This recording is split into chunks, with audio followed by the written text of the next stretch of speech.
na iba ang kanilang pananaw sa Di kautusan. lamang po yung ating relasyon sa Diyos ang kailangan maging banal, Correct. kundi maging ang Kapag ating tayo mag-ibig na ng Diyos at ng anak. Pantay-pantay po kasi meron tinatawag na attribute ng Panginoon. Kayo po ay nanonood sa programa ng Kapitulo Bersikulo. At ako po ang inyong kaibigan, Brother Johnson Amican. Ako naman po inyong lingkod, Brother Jerry Sevilla. Nagagalak po kami na kayo ay aming makasama sa loob po na isang oras. Huwag kayong bibitiw. Ang pagpapala ng Panginoon sumain niyo po nawa. Kami po ay umaasa na muli nyo kaming aantabayanan. Isang oras po tayong sasagot sa mga katanungan na naipagkalob sa atin. At ating po munang binabati ang ating pong mga sponsor at ang ating pong mga taga-tabguyod ay pinasasalamatan natin. Yung pong mga iglesia na nasasakupan ng Area 9, Brother Jerry. Yung pong mga, yung mga Cavite. church na nag-invite sa amin. Salamat po sa inyong ika nga ay nakakatuwang mga mainit na pagtanggap. Yung kanilang appreciation, Brother Jerry, ay talagang mababakas mo sa kanilang sila ay nabibless sa programang ito. Amen. Brother Jerry, alam ko meron kang babatiin. Oo, at nais nating i-recognize at i-appreciate yung effort nitong ating kaibigan nag-text sa akin. Actually, nakausap ko ito sa cellphone. At ang kanyang ginagawa, yung daw mga kapitulo, bersikulo videos natin, dina-download niya sa YouTube at piniplay niya sa radyo. At umaabot Meron sa siyang meron siyang programa. Sa radyo? Oo. Saan lugar? Sa Antique ito. Talaga? At nakakaabot daw sa Palawan at ang kanyang mga suking taga-subaybay ay mga mangingisda. Sa laot siguro. Sa laot. Kaya abot tayo roon at lubos ang ating pasasalamat sa effort ng ating kapatid nito. Ang pangalan niya ay si Brother Efren Maasin ng taga-Antique. Sabi niya, San Jose Antique. Tumawag din yan sa misis ko na siya nakausap ng misis ko. Ayun, siya yun. Siya rin yan. At ang sabi niya, napakaraming nakikinabang sa programa nating Kapitulo Bersikulo. Bisaya itong kanyang message. Maayong buntag, Brother Jerry, o sa imong kauban nga si Brother Johnson. Nagbinisaya lang ko, bro, kay dili ko kaayo makasugakod, musulti og tinagalog. Yan. Ikaw na lang Nagbisaya musulti. daw siya. I-translate ko na. Sige. Nagbibisaya daw siya sapagat di niya kayang magsalita ng Tagalog. Tapos? Og paano makatabang ang programang Kapitulo Bersikulo. Yan. Kung paano raw nakatulong yung Kapitulo Bersikulong programa sa kanila. Kay nakatawag man ko nimo. Sabi niya, nakausap niya na ako. Lihog lang ko og basa sa mga ngalan sa amo nga kahanginan. Sa kanyang mga tagapanood o taga-subaybay sa ere, kahanginan. Yan. Mga call sign lang nila. Ano ba to? Call sign lang nila kay wala ko kaila sa ilang tinuod nga ngalan. Parang hindi totoo nilang pangalan, parang pangalan siguro, na nila. Siguro, pinapabati sa atin ang kanyang mga taga-subaybay. Taga-subaybay nila. Hindi naman niya kilala kung sino-sino. Ito po sabi niya, single boy hoodlum. Kaya siguro mga alias. Kaya ito ang mga nagtitext. Chicago Dragon. Ang gintindi mga pangalan. Hindi nakatakot naman yan. Bagrak Sky Blue. Mga team yan. Captain Bubot Madje Zero. Yan yung mga mangingisda. Mangingisda ito. Latigoog. Daghan ni sila, Brother Jerry. Marami na sila. Marami daw. Dili na lang nako hinglan ang uban. Ayun, ibig sabihin, Hindi na niya pangangalanan hindi ng niya iba. papangalanan ng iba. Yung mga binanggit doon ay mga grupo ng mga bangka-bangka siguro malaman yan. Correct. Oo. Sa laot. Ito yun. Yung mga sumusubaybay sa atin sa laot. Ang uban ani, lain-lain og mga relihiyon. Baptist, Juanis, Katoliko, Iglesia ni Cristo, o ang pangutana pa Jud. Mayroon din silang tanong. Ayun. Sabi niya rito, ang pangutana pa Jud, lawas, kalag, og espiritu, unang Tesalonica 5:23. Siguro isagutin natin yan. Akong paabutan ng inyong tubag, ani, Brother Jerry. Tanong nga. Kay ako pod i-record sa akong cellphone o akong ipabati sa ila paagi sa RDO. Sa iyang radyo. Sa radio, ibig sabihin ito. Ito yung radyo niya. Talaga naman Salamat kapatid sa iyong effort, napakaganda. ng inyong ginawang ministry. Naabot natin kahit yung mga mangingisda, Pati magsasaka. mga magsasaka. Oo. Alam ko na maraming nanonood ngayon. Ano po, saan bang kayong lugar? Siguro hindi nyo lang po paabot ang inyong mga pasasalamat. Pero alam kong, ito nga yung sabi ko, Brother Jerry, ako sobrang natatouch sa mga natatanggap po message. Katulad niyan. Minsan nga pag pinapanood ko, nire-review ko, alam mo, pagka ako nakahiga na dun sa kama at gusto ko na magpahinga, binubuksan ko kasi malakas yung internet sa bahay eh. Oo. Binubuksan ko yung TV, pupuntahan ko yung mga programa natin sa YouTube, lalo na kayong ang lilinaw natin program. Oo. Ako yung sobrang natatouch, no?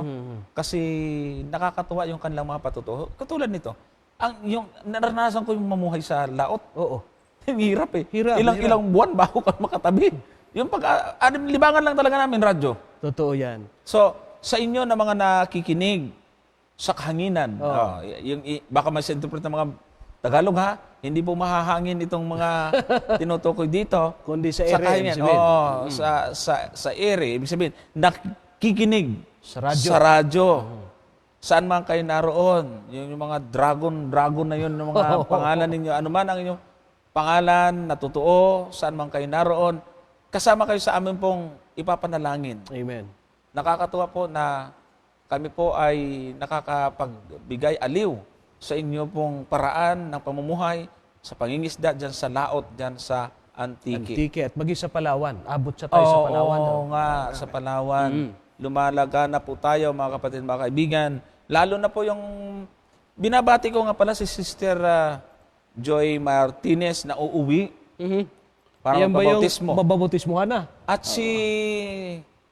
nalimutan ko yung pangalan ng isang nasa Japan. Ang kanyang Viber name ay si Lucy Blue. Pero binigay niya yung pangalan niya, kaya lang nakalimutan ko. Binabati po namin kayo. At tapos yung isa pang lalaki na naghahanap din ng church. At binabati ko na rin si Sister Crisanta de Vera. Siya yung ating absorber doon. Sister, paki-assist ito. Ay, talagang andun agad siya. Tatawagan niya, i-assist niya. Nagpapasalamat tayo sa mga katulad nitong kapatid. Dito din sa mga local churches natin, mga kapatid, sana maging katuwang po namin kayo. Ano? Kung may naghahanap ng simbahan. Yan. So tayo po ngayon ay dadako muna sa ating panalangin, Brother Jerry. Apo, tayo po ay manalangin. Mahal na Diyos, muli po kagalakan ng inyong mga lingkod dahil sa aming maliit na kakayahan na inyong ginagamit na kasangkapan upang maging makapangyarihan ang aming mga tinig. Yes, Lord. Sa iba't ibang aspeto ng himpapawid, maging dito sa amin po sa telebisyon, sa internet, sa YouTube, sa Facebook, at maging sa mga radyo ng aming mga kaibigan at mga kapatid na meron pong concern sa pangangaral ng inyong ebanghelyo. Sana'y gamitin ninyo ang aming mumunting talentong ito upang maging makapangyarihan kami sa aming mga kaibigan sumusubaybay, Yes, Lord. upang sila'y maakay namin sa pagkakakilala sa inyo. Amen. At tanggapin ang inyong bugtong na anak na siyang paraan upang magtamo ng buhay na walang hanggan. Amen. Salamat po ng marami sa katiyakan na magbibigay kayo sa amin ng karunungan upang lubos naming maunawaan ang inyong salita sa pangalan po ni Jesus. Amen. Amen. Ang una nating ipaglilingkod, mga kapatid, ay siguro unahin na natin, Brother Jerry, muna yung naiwang tanong noong ating kaibigan. oo nga. Unang Thessalonica Taga-Antique, 5:23. Oo. Oo, Para medyo kamuntik. mas interesado sa kanila ito. Kamuntik natin makalimutan. Paano daw natin ipaliwanag yun? Ano? Okay. So, ang talatang itinatong sa atin, kapatid, ay sa unang Thessalonica 5:23. Gusto kong basahin ito, Brother Jerry. Sige po. At pakabanalin kayong lubos ng Diyos din ng kapayapaan at ang inyong espiritu at kaluluwa at katawan ay ingatang buo na walang kapintasan sa pagparito ng ating Panginoong Hesukristo. Yan. Ayan. Kasi may tatlo nga naman binabanggit. Katawan. Sa ating panahon ito, Brother Jerry, may mga religious group or denomination na mayroon talagang pagtuturo na mayroong hiwa-hiwalay na sangkap ng tao, espiritu, kaluluwa, at saka katawan. Bakit nga naman napakaganda ang pagkabanggit? Parang ang linaw talagang maliwanag na Hiwa-hiwalay. ang kabuuan ng isang tao ay mayroong espiritu at kaluluwa at katawan. Ano ba ang ibig sabihin kaya ni Apostol Pablo nang banggitin niya ito? Okay. So, atin pong ipaglilingkod dito, Brother Jerry. Sa isang salin ng Biblia, Brother Johnson, hindi magkahiwa-hiwalay na component yan. Sige nga. Ang ibig lamang sabihin po, napakabanalin ang inyong katawan, espiritu at kaluluwa. Ang tinutukoy ni Apostol Pablo po dyan, yung kabuuan ng isang tao. Yan. Pakinggan po ninyo ang salin ng banal na kasulatan dito po sa Good News Bible. Yun. Good News Bible, ganito po ang ating mababasa. May the God who gives us peace make you holy in every way and keep your whole being, spirit, soul, and body, free from every fault at the coming of our Lord Jesus Christ. Ang ibig sabihin, kabuuan ng tao ay kinakailangan maging banal. Oo. Mula sa kanyang katawan, mula sa kanyang buhay, hanggang sa kanya pong relasyon sa Panginoon, dapat maging banal. Tama. So hindi po pinag-uusapan dito yung tatlong elemento na nando sa tao na katawan, espiritu, at saka yung tinatawag nating kaluluwa. Hindi ho. Ang tinutukoy po roon ay totality ng isang tao na kinakailang masumpungan sa kabanalan. Kasi sa panahon ni Apostol Pablo, may mga nagtuturo na anumang bagay na pisikal ay masama. Kapag yan ay nahahawakan, yan ay masama. Kaya nga, para sa kanila, ang anumang bagay na may kinalaman sa katawan ay hindi importante as long as na mayroon kang relasyon sa ating Panginoong Hesus o sa ating Panginoong Diyos. Pero ang gusto sabihin ni Apostol Pablo, hindi lamang po yung ating relasyon sa Diyos ang kailangan maging banal. Correct. Kundi maging ang ating pisikal, maging ang ating buhay ay masusumpungan banal hanggang sa pagparito ng ating Panginoon Kristo. Kaya yung unang Tesalonica 5:23, wala pong intensyon si Apostol Pablo na paghiwa-hiwalayin ang tatlong elemento na nandun sa tao. Manapay, ang tinutukoy niya ang totality o ang kabuuan ng tao na masusumpungang banal sa harapan ng Diyos. Tama po yung sinabi ni Brother Jerry, mga kapatid. Yung pong katawan, ito yung balangkas ng tao. Yan. O, kaya binanggit kayo dyan, yung tatlo yan, ano? Yung, ang sabi, ang inyong espiritu at kaluluwa at katawan. Yan, tatlo, no? So yung katawan, ito yung balangkas ng tao. Yung espiritu, ito yung hininga ng buhay. Yan, buhay. Ayan. Kaya yung kaluluwa dyan, ito yung kabuuan ng hininga at katawan. Tama. Brother Jerry, ibig sabihin, Kabuuan yan. Kabuuan ng tao. Kabuuan ng tao. po. Okay, ang susunod natin tanong, ito, magpunta muna tayo siguro sa Tanong ng bayan ulit. tanong ng bayan. Sige po, paglingkod natin. Ito po ang tanong ko, saan po ba mababasa sa Bible na ang mga hintil ay kabilang po sa binigyan ng Diyos sa 10 utos? Nakita ko po na wala man po yatang nakalagay doon. Pwede po ba ninyong ipaliwanag sa amin yon? Isa pa pong tanong, dito po sa Bagong Tipan, paano po natin masasabi na, ulitin ko lang, meron po ba ring mabasa na ang mga hintil ay nangili ng Sabat? Okay, dalawang tanong niya. Meron ba, saan ba mababasa sa Biblia ng mga hintil ay binigyan ng 10 utos? Okay. Ang pangalawa, saan ba sa Bagong Tipan ng mga hintil ay Nangilin. nangili ng Sabat? Halos parehas lang. Ano? Kasi Oo, 10 pareho utos. na. Oo, nga. Siguro ang una niyang tanong ay, ito kasi Brother Jerry, ito talaga ay tanong ng bayan. Tama, kasi yan ang paniniwala Tanong ng talaga bayan. ng bayan ito. Napakarami mga hindi Adventist, ganyan ang tanong. Saan ba mababasa sa Biblia ng mga hintil ay kasama sa binigyan ng kautusan ng Diyos? Mga kapatid, mga kaibigan, Aha. yan ang ating pag-ipaglilingkod. Simple po ang magiging sagot ko lamang diyan, mga kaibigan at mga kapatid. Ang mga Hudyo ay meron silang malaking gampanin bilang bayan ng Diyos sa matandang tipan. At ito po ay ating mababasa dito sa Aklat ng Roma, kapatid na Johnson, sa Kapitulo 3, versikulo 1 at 2. Ang sabi po ay ganito, ano nga ang kahigtan ng Hudyo? O ano ang mapapakinabang sa pagtutuli? Marami sa anumang paraan. Ang una sa lahat ay ipinagkatiwala sa kanila ang mga aral ng Diyos. Sa mga Hudyo, ipinagkatiwala ang mga aral ng Diyos. Ano ho ba yung mga aral ng Diyos na ipinagkaloob o ipinagkatiwala sa mga Hudyo? Yan. Doon po sa aklat ng Nehemias, ganito po ang ating mababasa. sa Nehemias, Kapitulo 9, ikaw rin naman ay bumaba sa bundok ng Sinai at nagsalita ka sa kanila mula sa langit at binigyan mo sila ng mga matuwid na kahatulan at mga tunay na kautusan, mga mabubuting palatuntunan at mga utos, at ipinakilala mo sa kanila ang iyong banal na Sabat at nag-utos ka sa kanila ng mga utos at ng mga palatuntunan at ng kautusan sa pamamagitan ni Moises na iyong lingkod. Ito Yan. po yung mga aral ng Diyos na ipinagkatiwala sa mga Hudyo, Brother Johnson, sa pamamagitan ni Moises. Nasabi, naroon na yung kautusan, naroon na yung Sabat, naroon yung mga palatuntunan, lahat na ng mga aral ng Diyos ibinigay sa mga Hudyo. Ngayon, ang tanong ano ang gagawin sa mga aral na yun na tinanggap ng mga Hudyo sa Diyos? Ganito po ang ating mababasa sa Aklat ng Gawa. Sa Kapitulo 7, ang bersikulo po naman ay 38. Ang sabi po ay ganito, ito yaong naroon sa iglesia sa ilang. Ito yung binasa natin kanina. Nakasama ang anghel na nagsalita sa kanya sa bundok ng Sinai at kasama ang ating mga magulang na siyang nagsitanggap ng mga aral na buhay upang ibigay sa atin.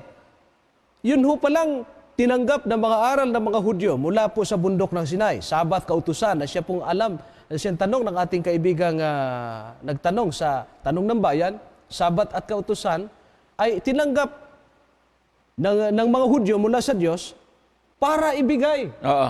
sa mga mananampalataya sa panahon ng bagong tipan. Tama. At doon tayo kabilang sa binigyan ng mga kautusan mula sa aral ng Diyos sa pamamagitan ng mga Hudyo. Tama. Hindi ibinigay sa atin ng direkta. Subalit, sa mga Hudyo, ibinigay sa atin. Kaya tayo ay nakikikristo sapagkat ang Kristo galing sa Hudyo yan Yung ating mga kasulatan, Hudyo rin po ang pinagsabihan yan, Brother Johnson. Yung mga pangako na ating nakikita sa Biblia, mga Hudyo din ang kausap. Pati ho yung ating paglilingkod sa Diyos, mga Hudyo din po yan. Ayan. Yung ating pagsamba, sa mga Hudyo din yan. Yan. Pero bakit nagkaroon tayo yan? Sapagkat yan po mga yan ay ibinigay din sa ating mga hintil. Ayan. Kaya meron na rin tayong kautusan at meron na rin tayong Sabat. Siguro mamaya ipaglingkod ng aking kasama kung saan naman yung mababasa na may Sabat ang mga hintil. Ayan. So, gusto ko magbigay ng isang talata, mga kapatid, mga kaibigan, na iisa lang ang kautosang ibinigay ng Diyos sa mga Hudyo at hindi Hudyo. Yan. Noon pa man. Basahin po natin yung Exodo 12:49. Ganito po ang ating mababasa. Isang kautusan magkakaroon sa ipinanganak sa lupain at sa taga-ibang bayan na nakikipamayang kasama ninyo. Yan ang 12:49 ng Exodus. Numbers, sa bilang 15:16 ay ganito naman ang ating mababasa. Isang kautusan at isang ayos ay magkakaroon sa inyo at sa taga-ibang bayan na nakikipamayan sa inyo. Pag sinabing taga-ibang bayan na nakikipamayan, hintil yun. Totoo yan. Ano ang sabi ng talata? Isang kautusan. Kaya, wag po nating sabihin na, wag po nating isipin na, iba ang kautusan sa mga hintil, iba ang kautusan sa bayan ng Diyos. Maliwanag po dito, ang batayan ng katotohanan pa lamang, Brother Jerry, ay iisa. Walang ibang Biblia sila. Wala silang ibang tura. Kundi yung tura na ibinigay ng Diyos sa Israel. Therefore, pagdating sa kautusan, isa ang kanilang basihan. Yan. At, Hindi po pwedeng magkaroon ng iba Totoo yan. At yung ano na yon, yung kaisahan na yon, ay hindi naman nagbago yon. Hindi nagbago yun. Hindi double standard ang Diyos. At isa yung Kasi, Diyos natin. Sila. kung meron mang magsasabi, Brother Jerry, na iba ang utos sa mga Hudyo, iba sa mga hintil, double standard Double ng standard. Diyos. Oo. Lalabas niyan sa mga hintil, ililigtas kahit lumalabag sa 10 utos. At sa mga Hudyo, Pag lumabag, patay. hindi maliligtas. Oo. Kung gustuin ka pang naging hintil, pagka ganun. Oo nga. Ay samantalang makita naman natin, ang pinagpalang bayan, yung Israel. Oo. Pero lalabas pala. Mas mahigpit siya noon. Mas maswerte yung mga hintil. Oo. Kasi kahit lumabag ka, hindi ka pananagutin sa batas na ibinigay sa mga Hudyo. Na sinasabi natin magulo pagka hindi natin sinunod ang Biblia, Brother Jerry. Lalabas yan, dalawa mukha ang Diyos. Tama. Isang Diyos na malupit sa panahon ng mga Hudyo. Oo. Isang Diyos na mabait sa panahon ng mga hintil. Di ba nga naghahalimbawa tayo? Oo. Ikaw Siguro Hudyo. ulitin natin yun. Pwede natin sige. ulitin. Oo. Ito para sa mga bagong makasunod. taga-subaybay. Oo. Halimbawa, ikaw ay naniniwala ngayon na iba ang kautusan sa ating mga Kristiyano at iba ang kautusan sa mga Hudyo. Kasi dito, Brother Jerry, idadagdag ko na lang ito Sige, din. sige. Meron kasing tanong dito mula sa 0929-629-4036. Sabi niya rito, pakipaliwanag ang Juan 5:18. Tapos sabi pa niya, pangalawa niya, ang isa pa niyang text, sino ang nagtayo ng Seventh-day Adventist? Si Ellen G. White ba? Tapos ang sabi niya, sa bayan ng Diyos lang iniutos na bawal kumain ng baboy. Mga mapagkunwari kayo, mga manliligaw ng kautusan. Tapos sabi pa niya, kung ang Diyos ang nagtayo ng iglesia at pinagpatuloy ni Kristo, sino ang nagtayo ng Seventh-day Adventist? Si Ellen White po ba? Yan. So, itong nagtanong na ito, Nanggigigil ay siya. alam na alam niya, alam na alam natin, at mababakas natin na siya rin mismo naniniwala na ang kautusan binigay sa mga Hudyo, hindi ibinigay sa atin. Oo. O ngayon, ikaw na nag-text, itong kababasa ko lang. Oo. Ikaw na kunyari yung Diyos. Ulitin natin, Sige, Brother sige. Jerry. Halimbawa, kautosan tungkol sa pagkain. Oo. Ikaw na ang Diyos ha, ikaw yung hahatol. Aha. Si Brother Jerry, Hudyo. Ako, Kristiyano. Paano mo kami hatulan? Sa baboy, halimbawa. Sa baboy mo na. Yeah, sa baboy mo na. Yung paborito eh. Oo. Si Brother Jerry, Hudyo. Hudyo, kumain ng baboy. Anong hatol mo? Ligtas o hindi? Sigurado, sagot niya. Hindi. Oo, kasi batas para Hudyo sa ako inyo eh. to. Para sa akin. O ngayon, ako. O, kunyari, ako yung puno mo. O. Kumain ng baboy. Tsaka ang sagot niya, ililigtas niya, puno niya eh. Oo. Kristiyano. Sigurado yan. Ililigtas. Anong pakiramdam ko? Anong klaseng Diyos ka? Anong klaseng... Sabagay, may tinanong sa kanila eh. Problema na daw ng Diyos. Parang ito talaga problema eh. Pinaproblema. Ang mahirap Ay, yung ang problema, hindi niya masolve. Pinasa sa Ang Diyos. problema na ang may kagagawan yung tagapagturo, ang Diyos ang susolve. Ganitong Ay, hindi mangyayari pwede niyan, Brother mangyari Jerry. yan. Oo. Yung magkikita-kita yung mga maliligtas. Eh di merong Hudyo na naging masunurin. Naligtas doon sa langit. Tapos, hindi ka naligtas kasi lumabag ka. Oo. Tapos ako nakita niya, nakilala sa langit eh. Ligtas, matakaw sa baboy. Matako sa baboy. Pero ligtas. Ligtas. Ang langit lalabas dito, hindi masaya. Ay, oo naman. Eh sisisihin ng kamag-anak mo. Ang Diyos, bakit ako naligtas? Eh matakaw ako sa baboy. Di ba kasabihin niya, hindi kasi inabutan niya ng kasi hihintil yan, hindi para sa kanya. Ay di lalabas nga yan, ang Diyos ay hindi perfectong Diyos. Diyos na pamali-mali at Diyos na hindi parihas. Nakita po ninyo yung danger, mga kaibigan, sa ganyang Hirap klaseng tong doktrina. ginagawa Ang nito eh. pangit ng attitude at karakter ng Diyos sa ganyang turo. Oo. Tangi lamang po sa Seventh-day Adventist ang nagtatanggol sa karakter ng Diyos eh. Correct. Kaya ho yung ganyang mga turo na sa Israel lang, sa ayo iberoong ganitong set na kautusan, pinalalabas natin ang Diyos eh, may dalawang muka. Isang Diyos na mahigpit, isang Diyos na mabait pagdating sa mga Kristiyano. Ang Diyos ng mga Hudyo at ang Diyos ng mga Kristiyano, parehas yan. At ang kanya pong turing sa Hudyo man o sa Kristiyano o sa mga Hintil, parehas.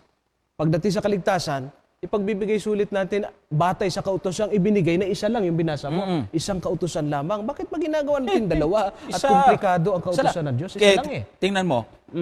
Kaya may malay ka sa kautusan o hindi yun pruweba o hindi yan dahilan para magkaroon ng double standard ang Panginoon. Oo. O ito, basahin natin ulit. Kapitulo 15 ng bilang. Talatang 29 naman ito. Kayo'y magkakaroon ng isang kautusan sa Kanya na nagkasala ng walang malay. Ito yung mga taong hindi naman alam yung batas. Oh, pero isa lang ha? Pero isa pa rin kautusan ang basihan. Oo. Sa Kanya na ipinanganak sa gitna ng mga anak ni Israel at sa taga-ibang bayan na nakikipamayan sa kanila. Hindi talaga Hudyo yan. No? Pag sinabing taga-ibang bayan, Hindi mga Israelita yan. hindi mga Israel yan. May katunayan, may talata niyan, Brother Jerry. Oo. Magbasa po tayo ng talata na, Taga-ibang bayan. oo, pag Hindi sinabing mga Hudyo. taga-ibang bayan, ay hindi talaga yan kalahi ng mga Hudyo. Mababasa po natin, pag sinabing taga-ibang bayan o taga-ibang lupa, sa 17:12 ng Genesis, Brother Jerry. Pwede pong pakibuklat nga. 17. 17:12 ng Genesis. Ayun na tayo. Ito nakalagay. Ah. Sabi dito, At ang may 8 araw ay tutuliin sa inyo ang bawat lalaki Yan. sa buong kalahian ninyo Ah. ang ipinanganak sa bahay o ang binili ng salapi sa sino mang taga-ibang lupa na hindi sa iyong lahi. Ayan. Pagka taga-ibang lupa, hindi Hindi sa lahi. kalahi. Yan. Hintil ang tawag doon. Mm. Pag hindi kalahi ng Israel, ang tawag nila hintil. Kaya ang tanong, meron bang patunay na ang kautusan ay ibinigay din sa mga huntol? Ito, hintil. Ito, ang dami. Ito, Dami, dami. Isa lang eh. Isang kautusan lang ika. Oh, isa lang. Ay ngayon, ang espesipikong tanong ng ating kaibigan, doon sa tanong ng bayan, yung Sabat ba'y para sa mga hintil din? Oo Ito, 56 nakasulat ng Isayas. Oo nga. Parehas yata tayo. Pareho na bukat. Ikaw na.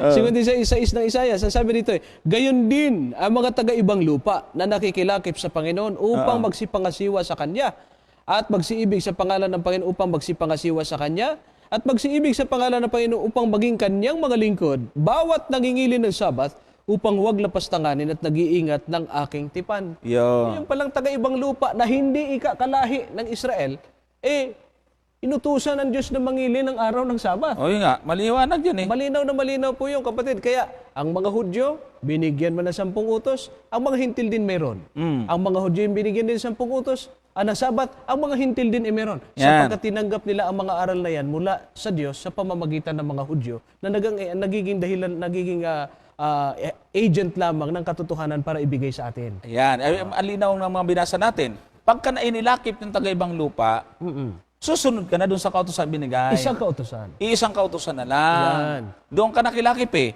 Ngayon, sa panahong Kristyano, may talata ba tayong mababasa? Ay, meron. Marami nga Meron. Ito lang kasi talatang pabor sa atin ayaw basahin. 12 ng Episo. Yan. Na kayo ng panahong yaon ay mga hiwalay kay Kristo, na mga di kabilang sa bansa ng Israel, at mga taga-ibang lupa tungkol sa tipan ng pangako na walang pag-asa at walang Diyos sa sanglibutan. Eh di mga Kristiyano ito. Inilakip din tayo. Oho. Isang kautusan na lang. Inilakip eh. Kahit nga sa kanila sa Old Testament. Oo. Inilakip yung hintil. Oo. Isang kautusan lang. Ay, basta Ngayon, Kristyanismo, inilakip din tayo pala sa Israel. Isang kautusan lang. Ito simpleng ilustrasyon naman. Ah. Yung mga banyaga nating mga kaibigan, pag pumunta sa Strangers, Pilipinas, oh. stranger, Oo. anong batas ang umiiral na dapat sundin nila? Abay, siyempre yung batas ng Pilipinas. foreigner sila dun eh. Dito sila nakikipamayan. Tama. Ang sino mang taong nakikipamayan, doon siya susunod sa batas na umiiral, doon sa bayan na kanyang Yan. pinalalagyan.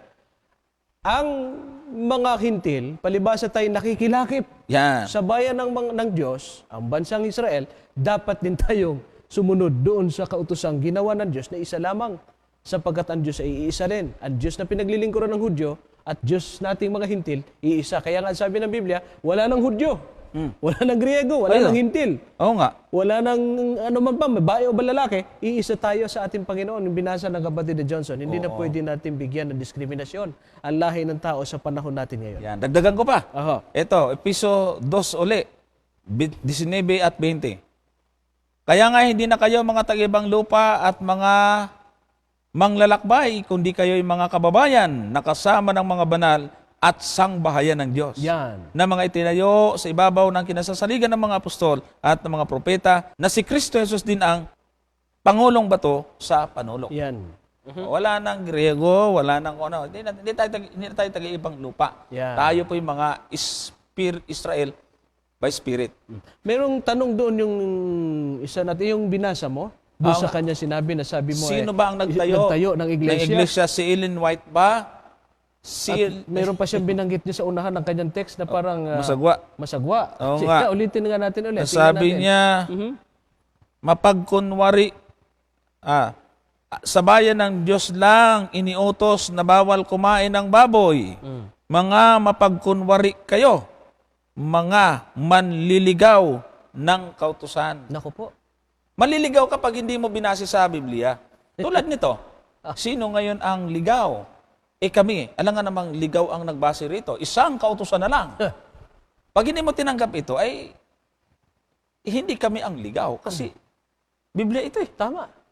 Ngayon, siguro pinakamaganda, subukan nyong maghanap ng talata na iba ang kautusan sa Israel, iba ang kautusan Sa mga hintil. sa hintil. Yan. Huwag niyo babasahin na may bagong utos kasi pinaliwanag na natin yan. At mayroon tayong sagot dyan. Oo, may sagot tayo dyan Ah. na yung bagong utos ay bago yan pag hindi mo alam. Tulad sa'yo, bago sa'yo itong aming sinabi pero luma na to. Luma na. Oo, depende yan sa kausap, yung Oo. pagiging bago na yan. Oo. Ang maganda dyan, maghanap kayo ng talata na iba ang Hudyo, iba ang batas sa Hudyo, iba sa hintil. Magsasample tayo na alam kong hindi uubra. Sige nga. Ang ginamit katong ating kaibigan, natutunugan ko kung saan kaanib yun Oo naman. Di ba't ang ginamit yung Mateo 5 na may amyenda din? Ay, oo nga. Oo, hindi ba? Oo, meron dito. May amyenda. Ang Meron. ginagamit na talata yung nasa Mateo 5. Oo, dalawa pa ang sasagutin natin. Sino nagtayo ng Seventh Iglesia. Adventist at saka yung Mateo 5:18. Oo. Saan muna unahin natin? Yun muna tayo doon sa 5 na ginamit Yan. niya. Ay, Kasi yun ang paborito. sinasabi lang amyenda. Totoo ba, kapatid na Johnson, na yung batas dyan na sinunod na, limbawa, yung ginagamit nila madalas na tumingin sa panahon ni Kristo ng mga Hudyo, ng lumang tipan sa panahon ng 10 utos, ay bawal ang pumatay. Tapos ang wika, sabi niya, sa panahon ngayon ng mga Kristiyano, ay bawal ng mapuot. Ang tanong, yan ba ay kaibang utos sa panahon lamang ba yan ng Kristyanismo? Oo. O ng mga hintil? Oo, tsaka puntahan natin yung Juan 5:18 na tinatanong niya. Oo. Okay, sige. Tingnan nga ho natin, tingnan ninyo, mga kaibigan. Ang 5 po ng aklat ng Mateo, hindi po mga hintil ang kausap dito. Ang kausap ng ating Panginoon Jesucristo rito po, kung umpisahan po ninyo ang basa, ito po ay mga Hudyo.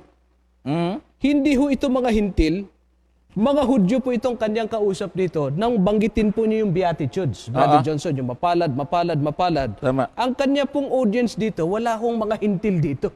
Oo. Pagkatapos yung sumunod na mga talata, kamukha nito sinasabi niya rito umpisa natin sa versikulo 21 at 22 ng Mateo 5. Narinig ninyo na sinasabi sa mga tao, sa una, huwag kang papatay at ang sino mang pumatay ay mapapasapanganib sa katulan. Versikulo 22, datapat sinasabi ko sa inyo na ang bawat mapuot sa kanyang kapatid ay mapapasapanganib sa katulan at ang sino mang magsabi sa kanyang kapatid, raka, ay mapapasapanganib sa Sanhedrin at ang sino mang magsasabing ulul ka ay mapapasapanganib sa impyerno ng apoy. Sabi nila, ang konklusyon, ito inamyandahan na ni Kristo yung huwag kang papatay, huwag ka na ikaw ang mapuot ngayon.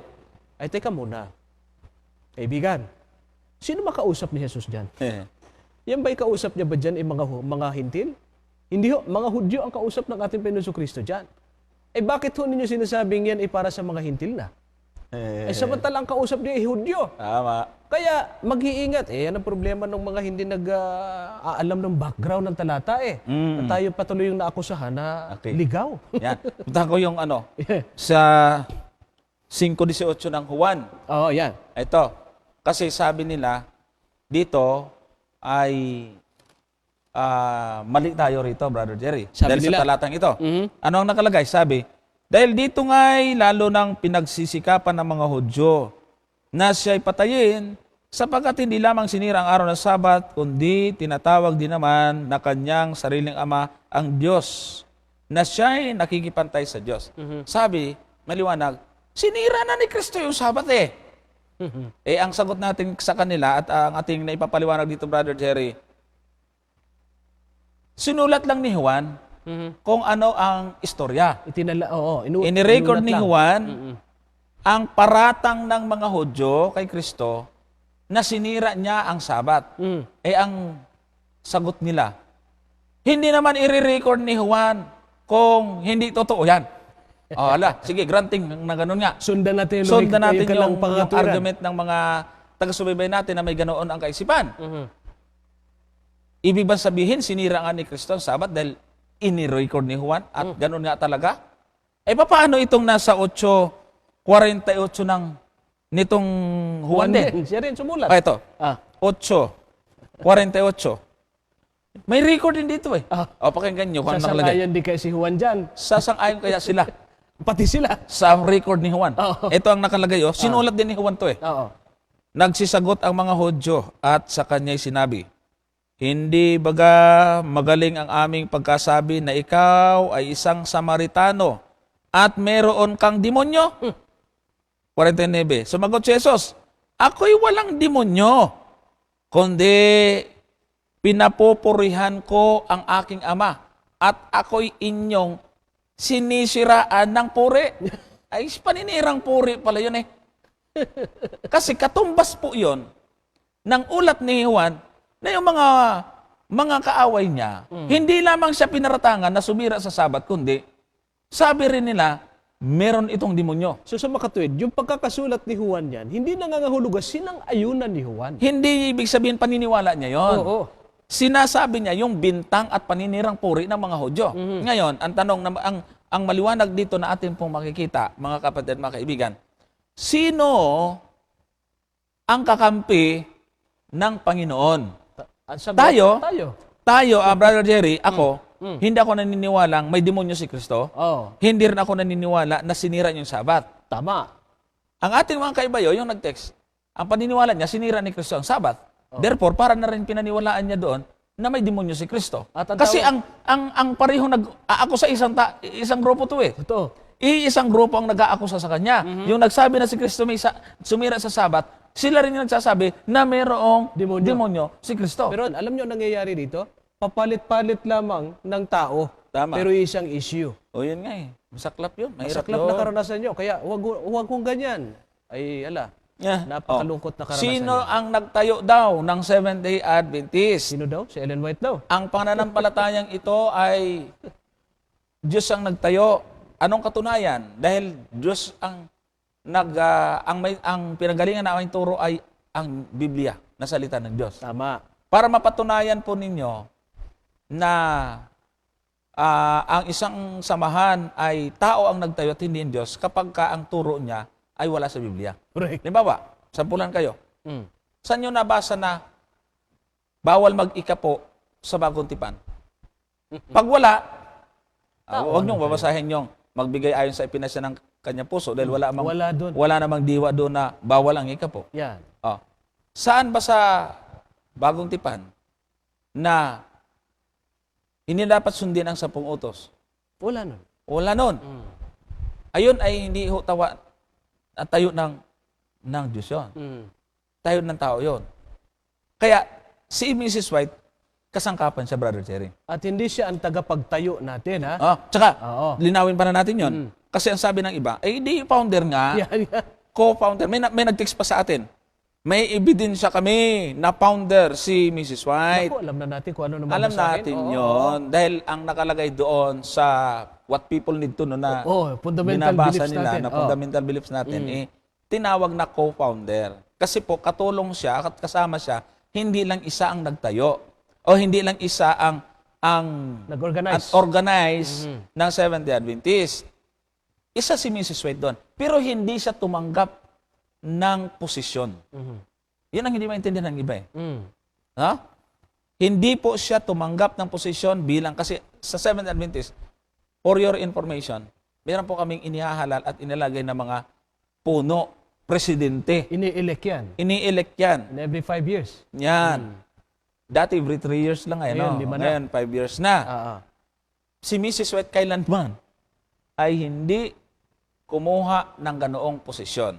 Tanging siya ay naging gabay lamang sapagkat meron pong ipinapakitang mga vision sa kanyang Panginoon na sa kabila ng paggamit sa kanya ng Panginoon, hindi pa rin niya kinuha ang posisyon para mamuno. Manapa, hinayaan niya na mga lalaki ang mamuno at siya ay nagbibigay lamang ng mga paalaala doon sa mga namumuno. Pero hindi po siya ang nasusunod. At wala po kaming doktrina galing kay Mrs. White. At yung sinasabi po ninyong pagtatayo ni Ellen White o pagiging founder, yung pong pagiging founder ni Mrs. White na inyong nabasa sa What People Need to Know, na atin din namang hindi maitatatwa yan, nakasulat yan doon, hindi ho ito paghahalin o paghahalili sa pagiging founder ng ating Panginoon Kristo. Saan sila nagkaiba? Yan. Ang ating Panginoon Kristo ay pundador ng iglesia. Naitayo niya ang iglesia sa pamamagitan ng kanyang pagkakataon-tao dito, Brother Johnson. Kanya hinanap ang mga nalabi sa Israel. Sabi ni Apostol Pablo, wala nang pwedeng pumalit doon. Correct. Sa foundation ng church. Saan nagiging fundador o founder si Mrs. White? Naging founder siya sa pagtatayo ng mga lokal na mga iglesia. Sapagkat hindi naman po pwedeng ang pagtatayo ng mga lokal ay ang mga anghel na. Dahil sa ang mga apostol ay wala na. Ang mga apostol na kasama ng ating Panginoon Kristo ay hindi na umiral hanggang sa kapanahon na natin dahil wala na sila. So papaano ngayon mapapangasiwaan ang organize ng iglesia ng Panginoon sa panahon natin ngayon? Naturalmente, siya gagamit ng mga tao na kasangkapan para maitayo ang kanyang ma-organize ang kanyang iglesia, Brother Johnson. At doon po pumasok si Mrs. Ellen G. White. Ganito po ang ating mababasa, mga kaibigan, sa Aklat ng Roma, sa Kapitulo 15, ang bersikulo po ay 19 at 20. Ganito ang ating mababasa. Sa bisa ng mga tanda at ng mga kababalaghan, sa kapangyarihan ng Espiritu ng Diyos, ano pat buhat sa Jerusalem at sa palibot-libot hanggang sa Jericho, ay aking ipinangaral na lubos ang Ebanghelyo ni Kristo. Aking nilayo na may pangaral ang Ebanghelyo, hindi doon sa nangabalitaan na kay Kristo, upang huwag akong magtayo sa ibabaw ng pinagsaligan ng iba. Ayon pala kay Apostol Pablo, yung pong pangangaral ng salita ng Diyos, ito po ay pagtatayo, katulad ni Apostol Pablo. Ang problema lang ay hindi dapat niyang maingatan niya lang dapat ang pagtatayo para hindi mailagay sa totoong pundasyon ng iglesia or maisinsay sa totoong pundasyon ng iglesia ng ating Panginoon Kristo. Kaya yung pangangaral ni Apostol Pablo ay bahagi ng pagtatayo ng mga lokal na iglesia. Yan po ang gawain din ng kapatid na Ellen G. White sa kanya pong pagiging co-founder ng Seventh-day Adventist. Pagtatayo ng mga lokal na iglesia. Ano pang talata? Dito sa aklat ng unang Korinto, Kapitulo 3, versikulo 9 hanggang 11. Sapagkat tayo ay mga kamanggagawa ng Diyos, tayo ang bukid ng Diyos, ang gusali ng Diyos. Ayon sa biyaya ng Diyos na ibinigay sa akin, na tulad sa matalinong tagapagtayo, ay inilagay ko ang magpinagsasaligan at iba ang magtatayo sa ibabaw nito. Ngunit ingatan ng bawat tao kung papaano ang pagkakatayo niya sa ibabaw nito, sapagkat sino man na hindi makakalalagay ng ibang pinagsasaligan, kundi ang nangalagay na ito'y si Kristo Jesus. Ang linaw po sa Biblia na may bahagi pala ang mga apostol, Brother Johnson, sa pagtatayo ng mga lokal na mga iglesia.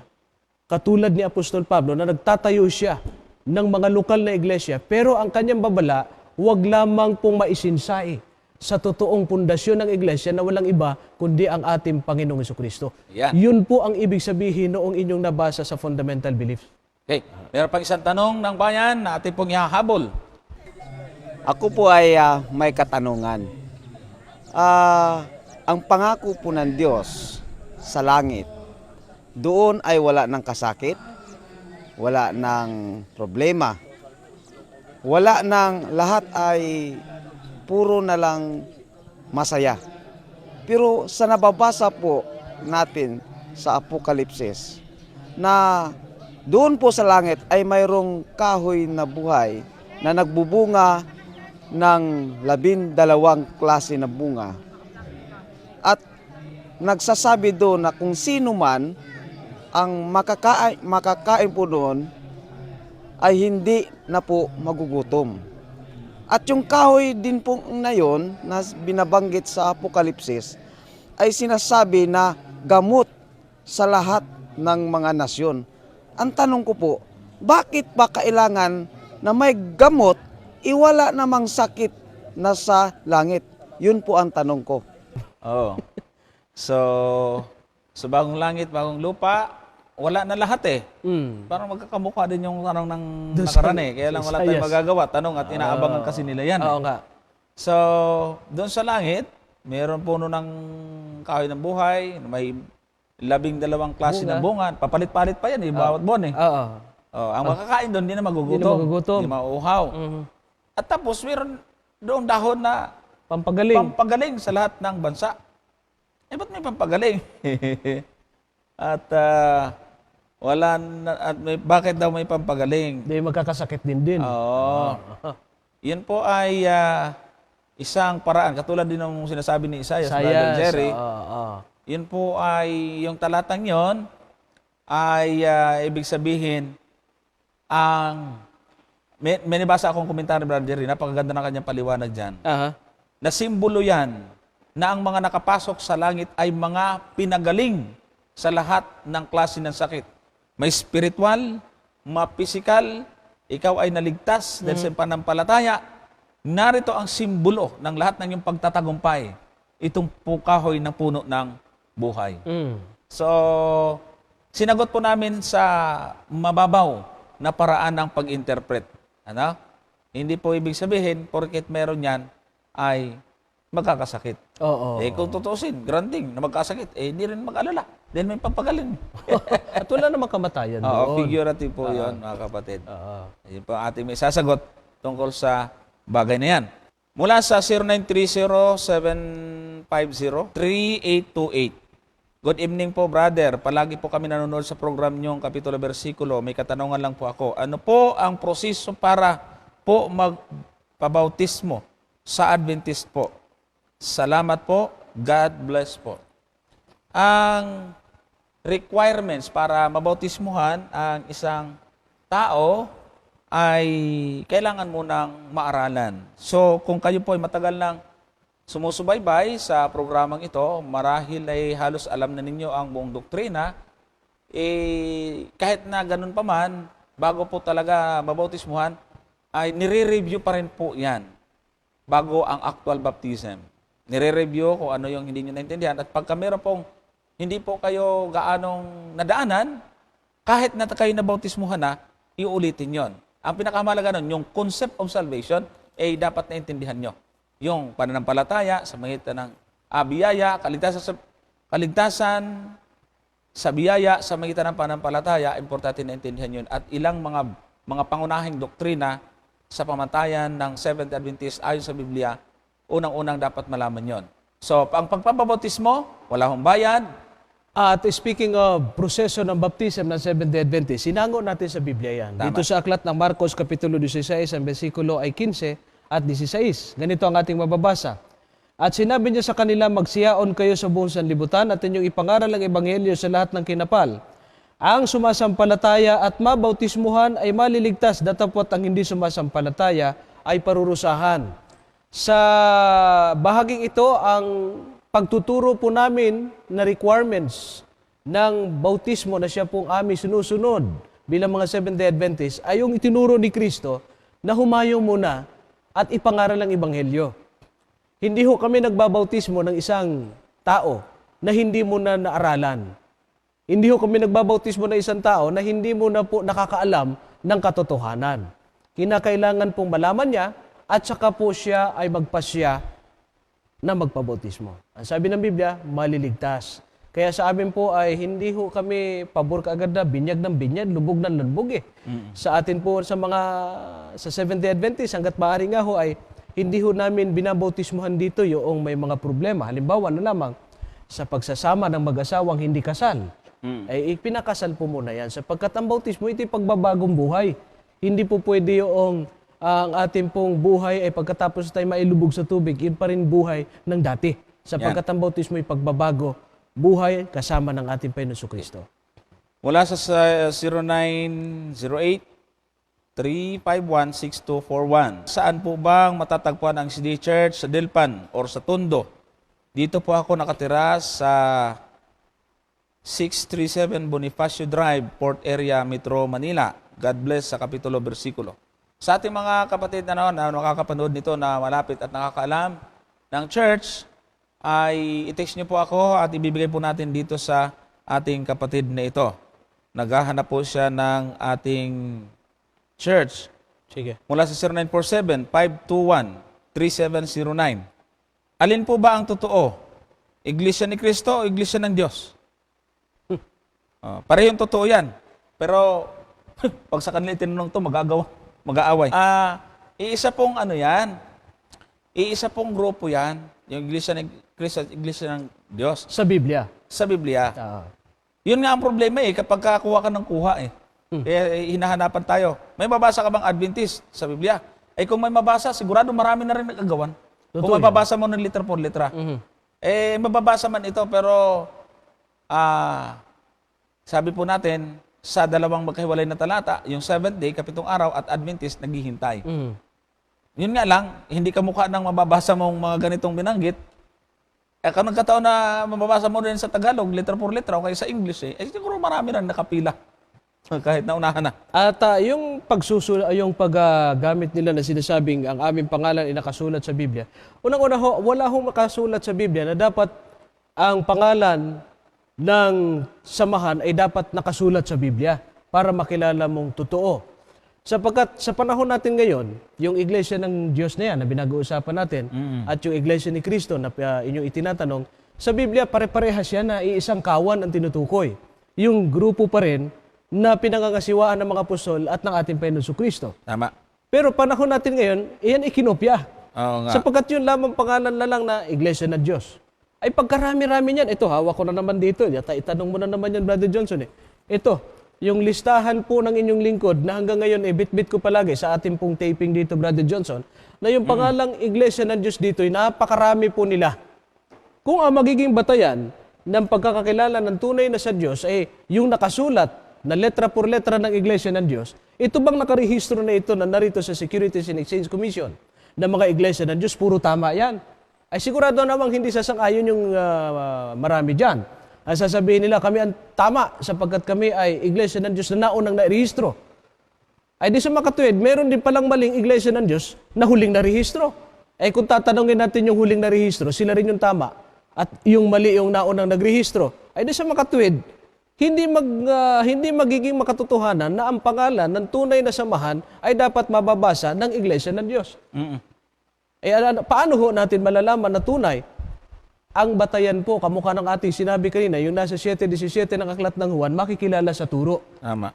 At ang turo po ng samahan ng tunay na iglesia ng Diyos, at tunay na iglesia ni Kristo sa Biblia, ay masusumpungan po doon sa Aklat ng Ezekiel 44, versikulo 23 at hanggang 24, na binasa na natin kanina, na ito po yung kasusumpungan ng turo tungkol sa Sabath, turo tungkol sa kautusan, turo tungkol sa pagkakaiba ng marumi at malinis, at turo tungkol po sa mga bagay na nasumpungan po na itinuro ng Diyos o ibinigay ng Diyos sa panahon ni Moises na sinatawag ng Biblia na mga aral ng Diyos na buhay. Yeah. Kaya hindi po masusukat Yung pong mga katawagan, ulitin po natin kung bakit natin sinasabing katawagan, sapagkat yung iglesia ni Kristo, iglesia ng Diyos sa Biblia po ang aming tinutukoy, yan po ay mga designation of ownership. Mula 0927-579-5899. Good PM po, brother. Tanong ko lang kung pantay lang ba ang Diyos Ama, Diyos Anak at Espiritu Santo? Disyo ito ng Katarman, Samar. Abot na kasi tayo doon, brother. Kasi may radyo, Jerry. na... Hindi, may cable na tayo May sa cable Katarman din, at saka oo. sa Leyte. Oo. Panood na tayo sa Luzon, Visayas at Mindanao. Pantay-pantay po kasi meron tinatawag na attribute ang Panginoon, yung kanyang likas o katangian. Lahat po pasado doon sa omnipresent, omniscient, omnipotent, at saka yung pagiging eternal, Brother Jerry. Pare-pareho po yun na ikapit sa Ama? Ama, Anak, at Banal na Espiritu. Baka may ibadagdag ka, Brother Jerry. Hanap ako dito ng ibang tanong. Nais po natin sabihin na kung yan pong tatlong yan ay magkakaparehas ang kalagayan at pantay-pantay sa kanilang attributes bilang persona ng kadiyusan. Pero katulad ng aming sinasabi rito, hindi ho tatlong Diyos yan, kundi tatlong persona na bumubuo sa iisang Diyos. Isang Diyos, iisa lamang ang Diyos. Subalit, sino ang Diyos?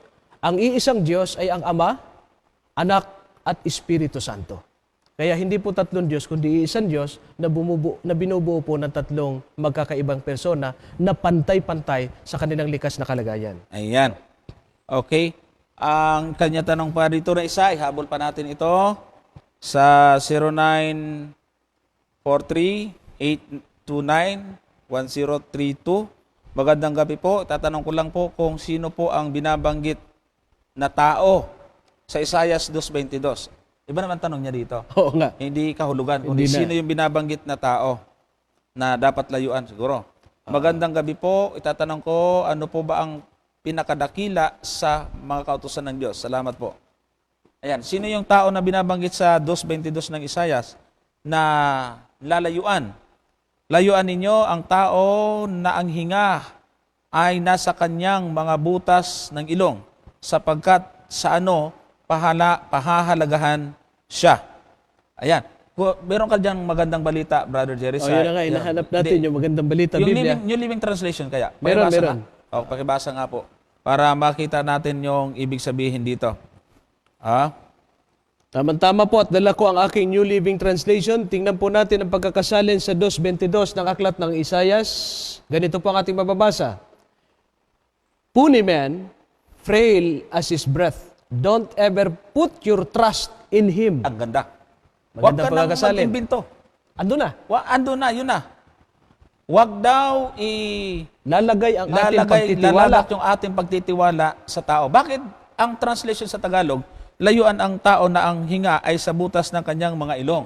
Ang ibig po sabihin, ito wala isang naman taong figurative, ito, Brother Jerry, nang ibig sabihin, ipinapakita na kung magtitiwala ka sa tao, may hangganan ang buhay niyan. Totoo yan. Pag nawala na yung hininga niyan, patay na yan. Oo. Meron tayong dapat pagtiwalaan, walang iba kundi ang Diyos na walang kamatayan. Correct. Ang ibig po sabihin dyan ay, magtiwala tayo sa Panginoon. Hindi sa tao. Huwag sa mga hari, sa sino mang kilalang tao. Huwag. Kahit sa puno, sa leader, sa pastor, huwag.